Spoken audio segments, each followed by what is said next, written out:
Naweza kusema tu ni kwamba tafsiri yake ni kwamba ina maana nimekuwa zaidi, nimefanya kazi nzuri zaidi, nimejipanga zaidi, ndio tofauti. Mara kwanza nilipokuja maana sasa inaonyesha kabisa umekuwa.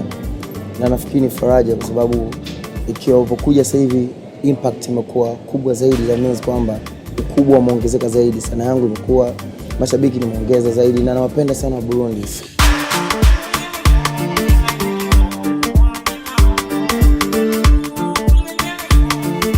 Nafikiri wasanii wa Burundi wako vizuri tu, wanaweza kuperform vizuri, wanatengeneza nyimbo nzuri. Mimi naamini kabisa kama wasanii wa Burundi wanaweza kutoa nyimbo Burundi wakaipenda, basi wanaweza kutengeneza nyimbo ikapendwa popote. It's just a matter of proper marketing plans tu, lakini and promotion plans. Ila naamini wana uwezo mkubwa, wanaweza kuperform vizuri, ila watakiwa mameneja wao wasaidie kupromote zaidi nyimbo zao kwenye nchi tofauti. Yeah.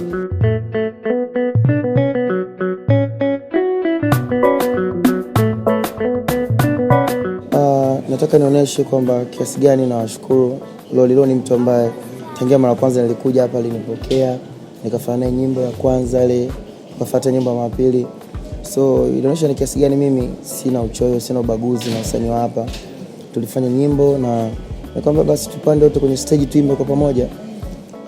Na namshukuru, tuliimba kwa pamoja. Mimi ni shabiki yake pia na napenda kazi zake, ni mkarimu sana. Lolilo mkarimu sana yani. Ya na nafikiri tunapokutana inakuwa kama familia.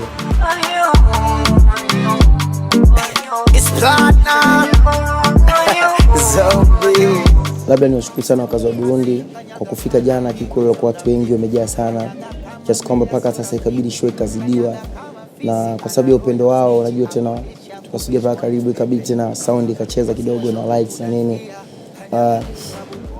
Na mimi nikajitahidi kuperform hivyo japokuwa stage na lights na sound kidogo iliomba, lakini nikasema siwezi kuacha kuperform kwa sababu wao wamekuja kwa sababu yangu na wamefanyika yote kwa sababu wananipenda na mimi nawapenda zaidi. So nitakuja tena, tutafanya show nyingine tena August, tutakuwa hapa kwa sababu show nyingine VIP. Baada hapo tutatangazia tena lini tutafanya show ya uwanjani kama vile kila mtu. Kama unalicheza zangu wale wakuda wadaku kidaku daku wajue hizi namba chafu.